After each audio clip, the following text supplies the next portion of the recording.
मेरा दिल भी कितना पागल है, जो प्यार तुमसे करता है। मेरा दिल भी कितना पागल है, ये प्यार तो तुमसे करता है। पर सामने जब तुम आते हो, पर सामने जब तुम आते हो, कुछ भी कहने से डरता है। ओ मेरे साजन, ओ मेरे साजन, साजन साजन, मेरे साजन। जैन कैडेट, मैं सोनू यादव आप सबके बीच अपनी इस नई क्लास के साथ हाजिर हूँ। कैडेट, मुझे आशा है आप सभी मस्त होंगे, व्यस्त होंगे, जहां होंगे वहां अपने कार्यों में व्यस्त होंगे, आपके विरोधी आपसे प्रस्त होंगे। तो कैडेट, पिछली क्लासेस में हमने राष्ट्र के साथ नागरिक क्या होते हैं और नागरिकों के मूल अधिकार क्या होते हैं, इसके बारे में हमने बखूबी अच्छे तरह से ज्ञान हासिल कर लिया था। तो कैडेट, ये जो हमारी अगली क्लासेस है, भाग 2 की क्लासेस, इस क्लासेस में आप पढ़ेंगे कि एक राष्ट्रीय एकीकरण की आवश्यकता किसी देश के लिए क्यों पड़ती है और राष्ट्रीय एकीकरण के विरोध में हमको क्या नहीं करना चाहिए, और इसके साथ ही साथ अन्य भी मुद्दे हैं जिनके ऊपर हम अच्छे प्रकार से चर्चा करेंगे। तो कैडेट, आज इस क्लासेस में आप अंत तक जुड़े रहिए और वीडियो को जरा सा भी स्किप मत करिए और अंत तक देखिए। मुझे आशा है आप सबको ये क्लासेस पसंद आएगी। तो ज्यादा विलंब न करते हुए हम अपनी इस क्लासेस को शुरू करते हैं। तो आज का मेरा प्रश्न है कि राष्ट्रीय एकीकरण किसी राष्ट्र के लिए क्यों आवश्यक है। मतलब राष्ट्रीय एकीकरण किसी राष्ट्र के लिए क्यों आवश्यक है। यह प्रश्न पेपर में 5 अंक के जितने भी है प्रश्न 5 अंक में पूछे जाते हैं, ठीक है। और इसका उत्तर हमको मिनिमम से मिनिमम 5 या 6 पॉइंट में लिखना चाहिए, क्योंकि आपसे जितना वो मांग रहे उतना ही लिखे। आप अगर 5 अंक का प्रश्न है उसमें 10 पॉइंट लिखेंगे ना, तो आपको उतना नंबर नहीं मिलता है, केवल 5 ही अंक। तो ये रहेगा कि आप समय कम में अच्छा करने का प्रयास करिए, बेस्ट देने का प्रयास करिए, ठीक है। तो जितना पूछ रहा है उतना ही लिखिए आप। अगर 10 अंक का क्वेश्चन है तो उसमें 10 पॉइंट आप लिखिए, ज्यादा लिखने की जरूरत नहीं, जितना वो पूछ रहा है उतना आप दीजिए उसको, ठीक है। तो आज का प्रश्न है कि राष्ट्रीय एकीकरण किसी राष्ट्र के लिए क्यों आवश्यक है। तो देखते हैं राष्ट्रीय एकीकरण किसी राष्ट्र के लिए क्यों आवश्यक है। यहाँ पर आप लिखेंगे उत्तर में जगह संकुचित होने के कारण, मतलब जगह कम होने के कारण मैंने ऐसा लिखा है। तो मैंने सोचा कि पहले लिख दूं, उसके बाद कैडेट को बताओ, इससे कि ज्यादा समय भी लग रहा है। तो यह दिखाओ। तो यहाँ पर आप लिखेंगे कि उत्तर में लिखेंगे कि राष्ट्रीय एकीकरण किसी राष्ट्र के लिए निम्न प्रकार से आवश्यक है, ठीक है। निम्न प्रकार से आवश्यक है, चाहे राष्ट्रीय एकीकरण किसी राष्ट्र के लिए इसलिए आवश्यक है, किस लिए, इसलिए आवश्यक है। तो क्या है पहला पॉइंट, इसमें आप लिखेंगे कि राष्ट्र के विकास हेतु, मतलब उस राष्ट्र का विकास होगा। क्या होगा, विकास होगा। जब राष्ट्र एकीकरण होगी तो उस राष्ट्र का क्या होगा, विकास होगा, ठीक है। एकजुटता आएगी तो क्या होगा, उसका विकास होगा, ओके। और अब यहाँ पे है कि अशिक्षा को दूर करने हेतु, क्या करने हेतु, अशिक्षा को दूर करने हेतु। मतलब अगर राष्ट्र का विकास होगा तो उस राष्ट्र में शिक्षा की अलग जगेगी, और अलग जगेगी तो क्या होगा, उस राष्ट्र की उन्नति होगी, ओके। अब हमारा अगला पॉइंट है कि धार्मिक सद्भाव बढ़ाने हेतु। धार्मिक सद्भाव क्या होता है कि मतलब जितने भी धर्म हैं उनका भले अलग अलग है, लेकिन उनके अंदर एक अच्छी सामंजस्य होनी चाहिए, जिससे कि क्या, एक दूसरे की जो आस्था है उसको समझ सके और एक दूसरे के धर्म पे लांछन ना लगाए, ठीक है। आपस में मिलजुल के रहे, मतलब उनका आपसी सद्भाव बना रहे, ओके। अब हमारा अगला पॉइंट है कि समाज के उन्मूलन हेतु। क्या होता है, समाज का उन्मूलन का अर्थ क्या होता है कि मतलब समाज में दर दर क्या होता है, उसकी बढ़ोतरी होती रहे, समाज में एकजुटता बनी रही, समाज के अंदर आपसी सद्भाव भाईचारा बने रहे, ठीक है। इसके लिए होता है, ठीक है। आप एक एक पॉइंट को समझेंगे तो ये जो मेरी बातें हैं कि समाज में ये होता है देश की उन्नति की, यही बातें आपको उस समय एग्जाम में याद आती, क्योंकि जो भी हम लोग के उस्ताद थे, जब हमने एक कम कर रहा था CATC, तो उसमें हमारे एक उस्ताद थे सोम साहब, जिन्होंने बताया था कि मतलब सोम साहब जो कि हमारे अब बटालियन पे नहीं रहे, उनका अलग पोस्टिंग हो गया, तो उन्होंने बताया था कि देखो मैं जो पढ़ा रहा हूँ ना, इस बातें को तुम लोग बस याद रखो कि मैं क्या पढ़ा हूँ, तो यही बातें एग्जाम में याद आती है। तो जो साहब लोग हम लोग को पढ़ाए, जितने भी हमारे उस्ताद लोग रहे, उनका सभी का हमारे ऊपर बहुत ऋण आया, उन्होंने हमको अच्छे तरीके से ट्रेंड किया है। तो आज उन्हीं के बदौलत मैं यहाँ पे कुछ कर रहा हूँ। तो मैं अपनी बटालियन को और हमारे जितने भी उस्ताद लोग हैं सबको नमन करता हूँ, साथ ही साथ सीनियर को भी, कि जिन्होंने मुझे इतना काबिल बनाए, ठीक है।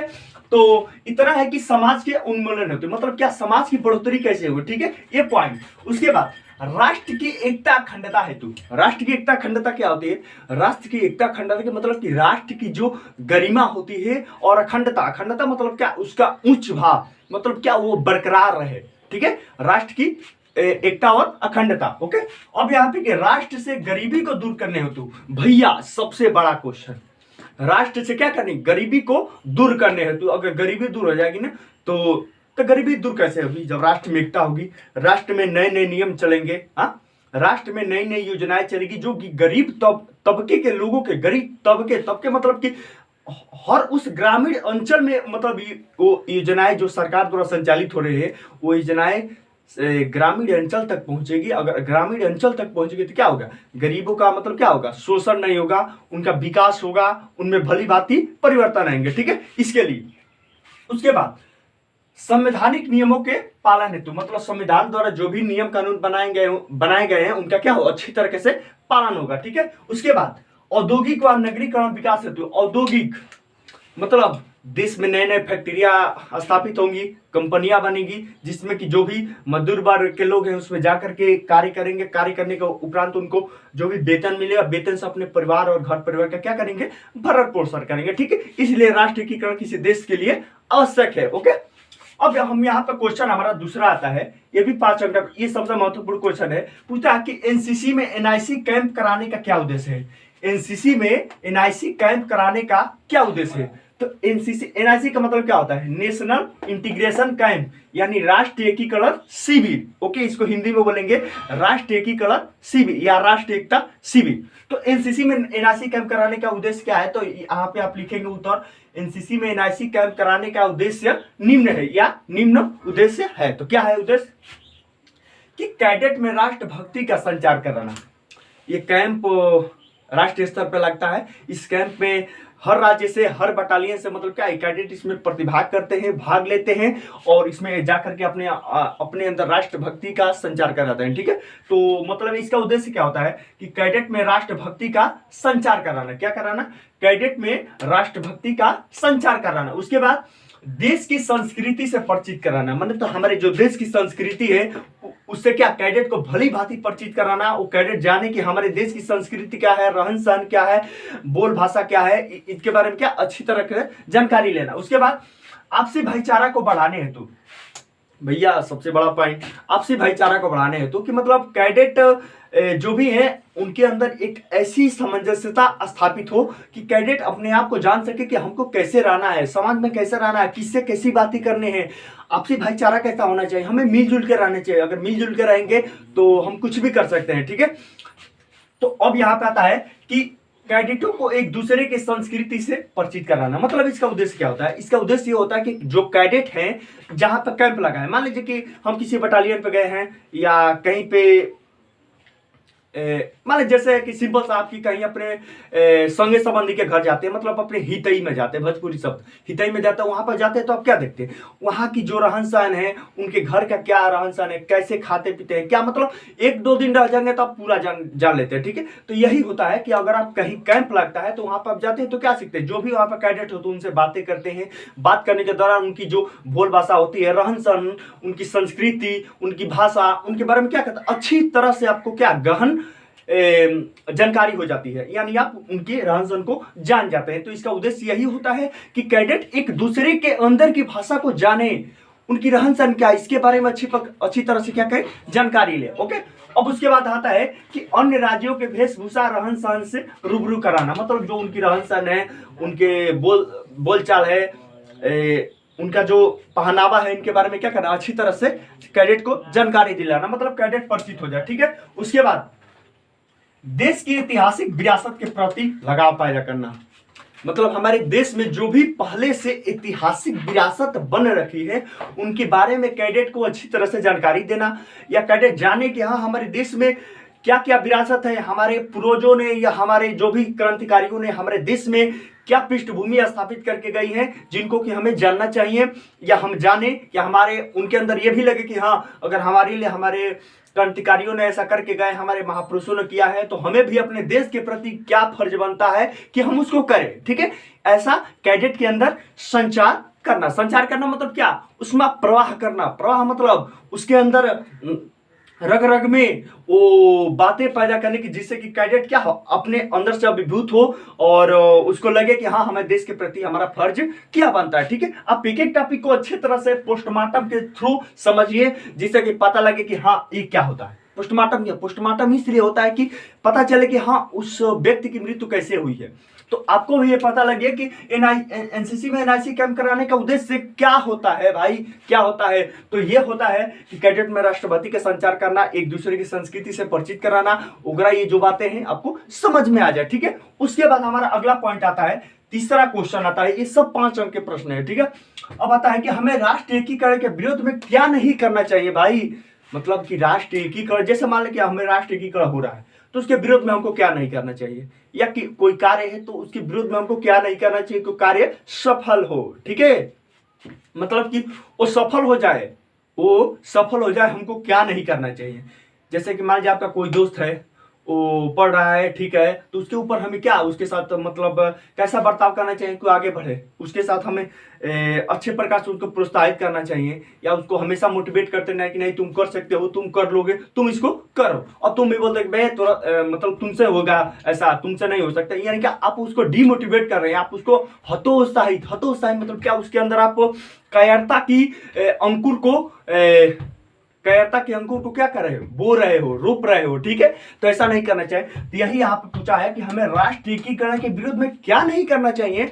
तो कैडेट यहाँ पर आप ध्यान दें कि हमें क्या नहीं करना चाहिए कि हमें राष्ट्र एकीकरण, हमारे देश में राष्ट्र एकता की नींव स्थापित हो। ठीक है, तो क्या नहीं करना चाहिए। तो सबसे पहले यहाँ पर आप लिखेंगे उत्तर, जब लिखेंगे वहां पे पेपर में, तो लिखेंगे कि हमें राष्ट्र एकीकरण के विरोध में निम्न बातें नहीं करना चाहिए, या निम्न क्रियाकलाप नहीं करना चाहिए। तो क्या नहीं करना चाहिए, आप उसको दीजिए कि आपके उस्ताद लोग कॉपी जैसे। तो क्या नहीं करना चाहिए भाई, तो गरीबों का शोषण नहीं करना चाहिए। क्या नहीं करना चाहिए, जो गरीब तबके के लोग हैं, जो दीन दुखी निर्बल है, उनका क्या नहीं करना चाहिए, शोषण नहीं करना चाहिए। शोषण का मतलब उनको परेशान नहीं करना चाहिए, उनको आर्थिक सामाजिक जैसे भी रूप है उनको क्या करना है, प्रताड़ित नहीं करना चाहिए। ठीक है, उनको भी जीने का अधिकार है। जहां तक हो सके तो आप ज्यादा से ज्यादा उनकी सहायता करें। ठीक है, उसके बाद दहेज प्रथा को नजरअंदाज करने, जो हमारे देश में एक दहेज प्रथा का उन्मूलन हुआ है, जो ये मतलब बढ़ोतरी हुई, इसको क्या करना चाहिए, हमें नजरअंदाज करना चाहिए।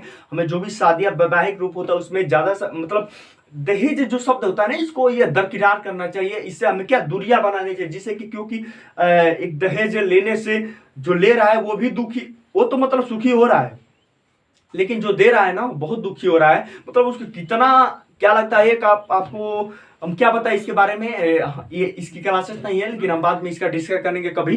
तो यहाँ पे दहेज प्रथा को क्या करना चाहिए, नजरअंदाज करना चाहिए। मतलब इसको क्या, इससे हमको दूरियां बनानी चाहिए, हमें नहीं लेना चाहिए। ठीक है, साफ बात है, इसको नहीं लेना चाहिए। उसके बाद अमान्य यौन संबंध से दूर रहना चाहिए। क्या क्या रहना चाहिए, अमान्य यौन संबंध से दूर रहना चाहिए। हमें किसी अजनबी के साथ यौन संबंध नहीं बनाना चाहिए, जिसको बोलते हैं हम क्या, सेक्सुअल रिलेशन नहीं बनाना चाहिए। ठीक है, मतलब इससे क्या होगा कि अब मान लीजिए जैसे बलात्कार वगैरह जो भी रेप की घटनाएं होती है, क्या ऐसे ही होती हैं, तो इन सब से हमें क्या दूर रहना चाहिए। अगर हम ऐसा करते हैं तो हमारे देश की जो छवि होती है अन्य देशों में खराब होती है। लोग बोलते हैं कि देखो भारत में ऐसा हो रहा है, भारत में यहाँ पे इटली में ऐसा हो रहा है, मतलब क्या खराब होती है। ठीक है, जैसे मान लीजिए कि आपके घर में कुछ अजब होता है तो लोग क्या बोलते हैं कि उसके घर में ये हो रहा है, उसके घर में ये हो रहा है। ठीक है, तो ऐसा हमको नहीं करना चाहिए, देश हित में हमको ऐसा नहीं करना चाहिए। ठीक है, उसके बाद परीक्षा में वर्जित सामग्री का कदापि उपयोग नहीं करें। परीक्षा में मतलब जहां आप एग्जाम दे रहे हो वहां पे जो वर्जित का मतलब कि जो माना किया गया है, सामग्री मतलब जो आप लिए हैं, ठीक है, का मतलब वहां पे कदापि मने कभी नहीं, उपयोग मने यूज ना करे मतलब जो परीक्षा आप दे रहे हैं उस परीक्षा में जो चीजें आपको परीक्षा भवन में जो वर्जित की गई, जो परीक्षक द्वारा वर्जित किए गए, या परीक्षा जो संस्थान ले रहा है उसके द्वारा वर्जित किए गए, हाँ यहाँ पे नकल सामग्री नहीं चलेगी तो नहीं चलेगी भाई। इसका इस्तेमाल नहीं करना, घड़ी नहीं लाना है, ये वगैरह सब चीजें नहीं लाना, तो आपको क्या वहां पे उसका इस्तेमाल नहीं करना चाहिए। इससे क्या होता है कि मान लीजिए जब पकड़ा मतलब वहां पे आप रंगे हाथ पकड़ाते हैं तो इससे क्या होता है, आपकी छवि खराब होती है, साथ ही साथ उस परीक्षा कक्ष की भी परीक्षा जो भवन होता है उसकी भी खराब होती है, जो सेंटर होता है उसकी भी खराब होता है कि हाँ यहाँ पे यार नकलची पकड़ा, यहाँ पर मुन्ना भाई पकड़ाए हैं, ये वगैरह होता है, तो कि हमको नहीं करना। इससे हमारे देश की छवि, साथ ही साथ हमारे परीक्षा भवन की भी छवि खराब होती है, तो ऐसा हमारे देश हित में नहीं करना चाहिए। उसके बाद बेटे व बेटी में भेदभाव नहीं करना चाहिए, मतलब कि जो भी हमारे पुत्र है या पुत्री, उनमें हमें भेदभाव नहीं, सबको समान शिक्षा देना चाहिए, सबको समान अधिकार है, घर गृहस्थी जो भी है उसमें सबका अधिकार है। हमें अपने जो भी पुत्र या पुत्री उनको शुरू से ही मतलब क्या शिक्षा देने चाहिए। क्या नहीं कहना चाहिए, मादक पदार्थ का सेवन करके गाड़ी नहीं चलाना चाहिए, ठीक है।